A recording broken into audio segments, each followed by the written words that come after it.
Testing, testing. Hey, October is here, and you know what that means. We got another Halloween theme video for you.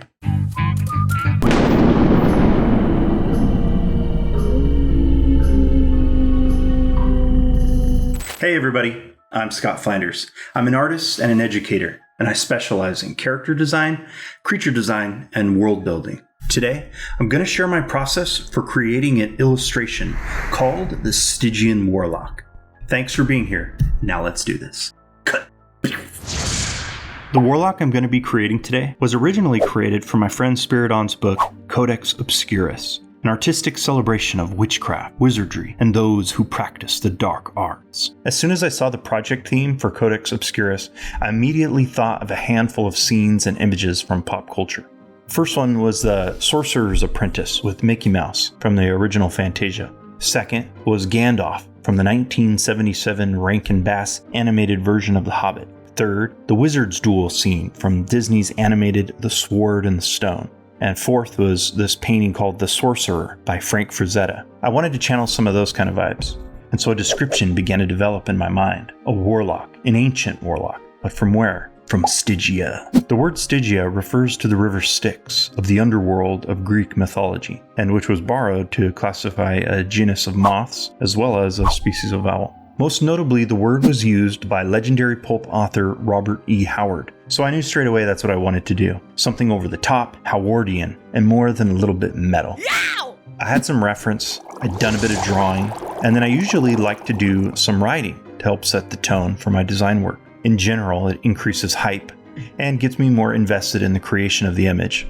So I temporarily put on my Robert E. Howard hat and attempted to do my own Conan book impression. The Curse Masters of Deep Stygia were legendary for their ability to summon demons. Not only summon, their true power was in communion with those beings. But who was master and who the summoner? They were so feared because they were one and the same, marked and transformed by a dark union.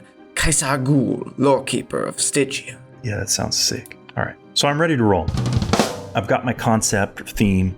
I've got some flavor text, some inspiration, and my first round of sketches to get me going. I knew what I want to draw, and I also know that I wanted the image to have a particular energy about it. That same energy I felt when I watched Disney Sorcerer Apprentice, when we see Mickey summoning up and commanding the waves. And that same energy from Frazetta's Sorcerer painting, arms upraised, calling upon dark forces or powers. This meant leaning into a generally vertical composition, which has height, elevation, power. And then it hit me, literally while I was scripting this video. See, I was subconsciously referencing some scenes from the first Hellboy story, Seed of Destruction, where Rasputin is like rearing up and doing some crazy magic and spouting off on some kind of wild, arcane monologue sort of deal. It's one of those moments where Hellboy then punches him in the face and goes, "Shut up," or something like that, you know? Yeah, those were the vibes. And so all hail the master. Anyways, next I'm going for wings. Have you ever seen Disney's Fantasia? The original one from 1941. I already mentioned Sorcerer's Apprentice already, but also I think it's one at the end, which is called Night on Bald Mountain. Spoilers, there's this colossal demon, and he sits in slumber at the top of the mountain's peak, and who awakens on All Hallows Eve. Maybe it's the witching hour, I don't know. Anyway, he gets up to no good, and he summons every infernal thing in existence unto him from across the land, and the whole time he's just striking the wildest, most epic, evil power poses. That guy had awesome, big, expressive, aggressive-looking wing shapes, so I think my demon-bound sorcerer will too. I'm blocking in his staff. I'm looking for something different here, somewhat alien, at least in the focal area. At this point, I've already begun to lean into the crescent shape, so I continue to reinforce that in the blade or head of the staff. I'm using that shape in the headdress and in the wings, and to some degree in the shoulder armor. The crescent shape is sharp. Gets me thinking about scimitars, crescent moons, claws, and talons. It's aggressive. It makes me think of that scene in Jurassic Park when Dr. Alan Grant pantomimes spilling that kid's guts out with the large crescent-shaped raptor claw replica. It looks like he got himself a pretty raw deal. So one thing that's kind of fun about evil wizard sorcerer kings who make pacts with demons is there's a lot of freedom. I'm a big fan of putting multiple arms on things. I'm not 100% sure why that is, but I think it's a really fun visual hook. It means more opportunity for gesture. more wicked-looking evil wizard fingers, and more cruel-looking weapons for sacrificing primitive muggles in the name of radical cosmic demonic monsters. Man, that's a mouthful of a sentence. Don't ask me how that actually works on an anatomical level, though, Stan. Works. I just think it looks good and crazy. There's also this idea that I've encountered before of mutation as a mark or an indicator of having been blessed by the gods. In this case, it would be some kind of dark gods. What kind of gods would this warlock worship anyways? Probably gods of death, sick, maybe some soul harvesting, super meta. Owls, bats, night creatures, that's cool. Definitely snakes and or reptiles. Immortality or immortal darkness. Maybe blood, it's metal as Yeah, I like this shape. Okay, now I'm going to begin blocking in some shadow shapes. I'm going pretty loose in this pass. I'm tracing the shadow edge of the form to create a graphic distinction between where the light is directly illuminating the form and where it is not. There is no bounce light here, and no distinction between occlusion and cast shadows. I'm grouping those two concerns, and in some cases where necessary, or where it benefits the image, I just completely black things out, just because it looks cooler, or is better for the composition. Oh, I guess I do use a coarse shadow type of treatment on the staff handle actually, to help separate it from the body, to pop it out or off of the torso. So that right there is a pretty good example of me deviating from standard approach with the intent to make it read better.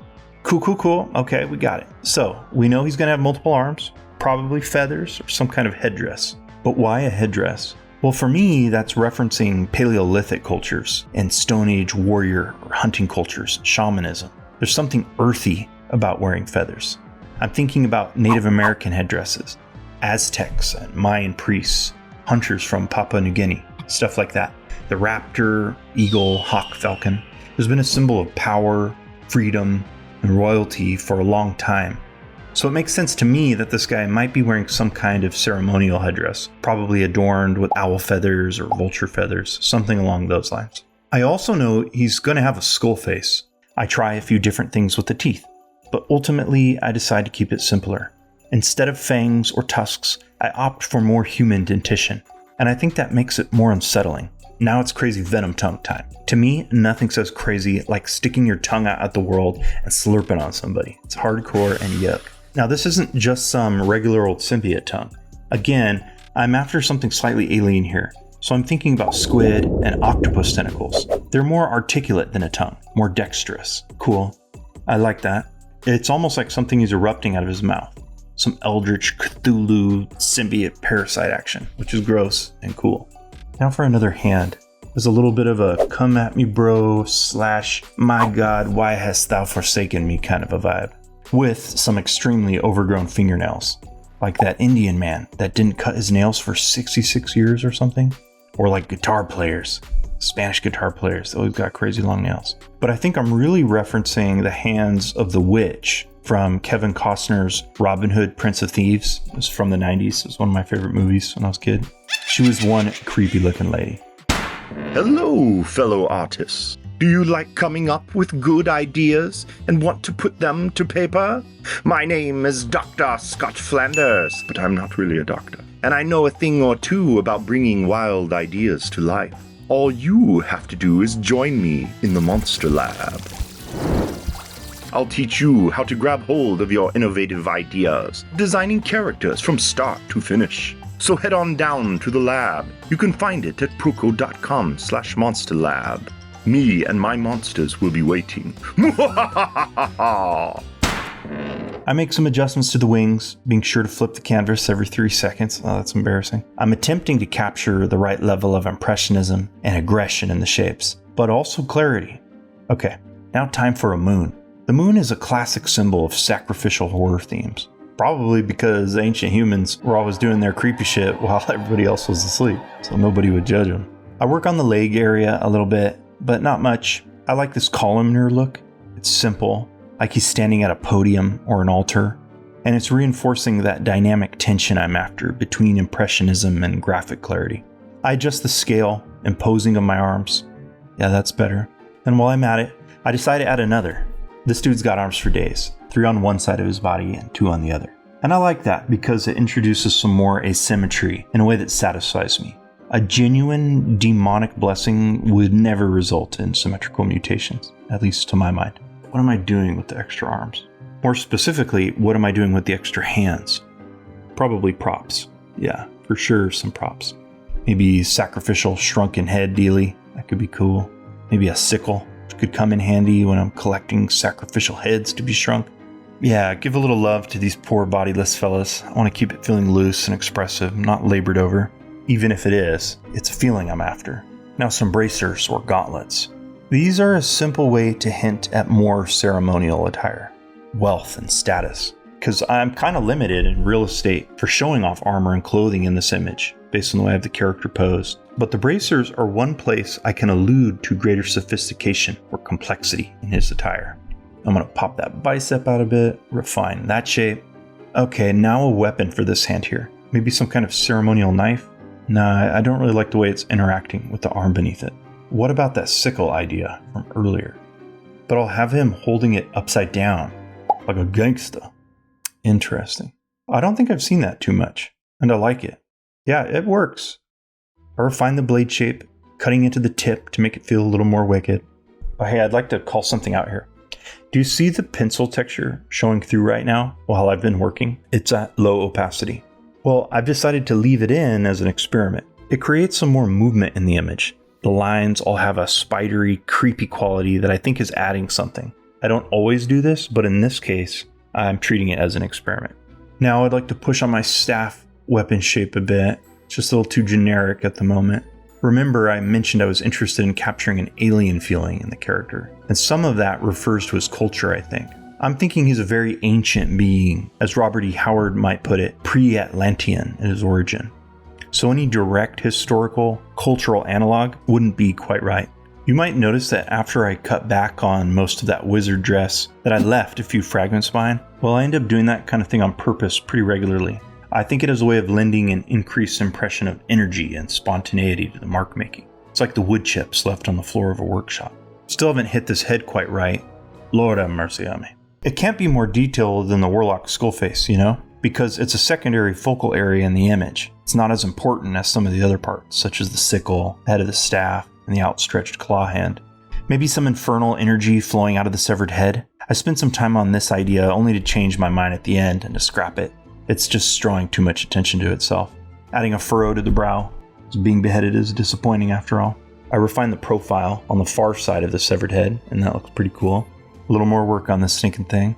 And it's starting to look like H.P. Lovecraft, and that's interesting. Robert E. Howard and Lovecraft were pen pals for a while, from what I understand. Long before there was Discord and WhatsApp, there were pen pals. They encouraged each other in their writings and geeked out about nerdy stuff like eldritch demons and ancient civilizations. It was basically a two-man Reddit thread in the 1930s. It looks like I'm finally getting my shit together on this head, by the way. Thank goodness. Anyway, so yeah, they traded a lot of ideas. So many, in fact, that some fans consider the Hyborian age of Conan the Barbarian to be a part of the Cthulhu mythos. Like Conan and Solomon Kane were crossing swords with Lovecraftian nightmares that whole time. I really like that idea. It's so fun. Okay, we're going to skip ahead now and begin introducing color to this fella. You can see I added a few things here and there. Horns for the Warlock, and a classic devil tail. I have some initial thoughts for the color. I'm referencing a couple older images. Yellow sounds fun, it's bright, poisonous, toxic, and warm, but I don't really know. Something about it isn't working for me, and it's too much. It's just not right. So I try another favorite of mine, orangey red and teal. I really love that combo. And it's okay, but it's still, again, it's not quite right. I use that one so much that I think I'd like to try something different.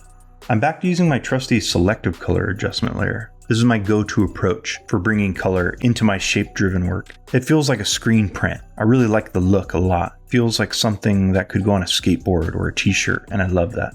Eventually I come to realize that I'm going to apply my most saturated colors and my focal points on my Warlock character, as opposed to the background, which I suppose is kind of a duh moment for me, but whatever the case, at least I figured it out eventually. And it makes all the difference in the way the image is reading. The background has been desaturated. The emotional tone is more somber. It's more serious, cooler in temperature, which is a better fit for a moonlit scene. The gray background frame is like an ancient stone, a mausoleum. It's earthy, quiet, and very old. The blue-green is a cold night sky. haunted, and lonely. Next, I try some things with the type. I'm always looking for ways to put text on my images, for good or ill. In this case, it's for ill. It's not really working, so I remove it. Now, I'm going to begin introducing the color to my focal areas. Hands, the horns, the flailing mass of tentacle tongues. I try a number of different things here, which for the most part all end up feeling like too much. Next, I go in to soften the edges on some of my color shapes. Then a bit more balancing, saturating and darkening my pinks, and then the briefest dusting with a screen tone brush for some optical color mixing. The glow effect for the moon gets a similar treatment with the screen tone, set to screen mode. I use the screen mode layer mode to create all of my glow effects. Lastly, I'm bringing this pinky red over onto the ritual sickle. It makes a big difference and provides the eyes with another fun pop of saturated color to latch onto as it moves through the image. It also evokes blood, which makes a lot of sense to me considering he's also holding onto a severed head. I treat the edge of the crescent moon to a last pass with my soft glow brush, which is also set to screen mode. And then we're sort of done. I wonder if I can make his eye look a little crazier. Yup. Now I add a photo filter adjustment layer on top, set to a cool rosy gray. And this helps to further unify the other colors in the piece. At this point, I thought I was done. So I took a break and I sent it over to my buddy Alec Brubaker, who quickly convinced me that I was not done and that I needed to add some critters to the composition, specifically a little sword bearer or minion guy. He was totally right, and those are the sorts of details that I genuinely love to do. So I went in one more time and added both the bat and that little frog hat wearing goblin minion. I'm kind of proud of that frog on the head. All right, that's going to do it for this year's Halloween collab, brought to you by the team at Proko and me, Scott Flanders. Thanks again for watching. And if you'd like to learn more about art, characters, and creatures, you can pick up my design course, the Character Design Monster Lab. In honor of this 4th annual Monstober, the team at Proko and I would like to offer you a 15% discount. Have fun. See you next time.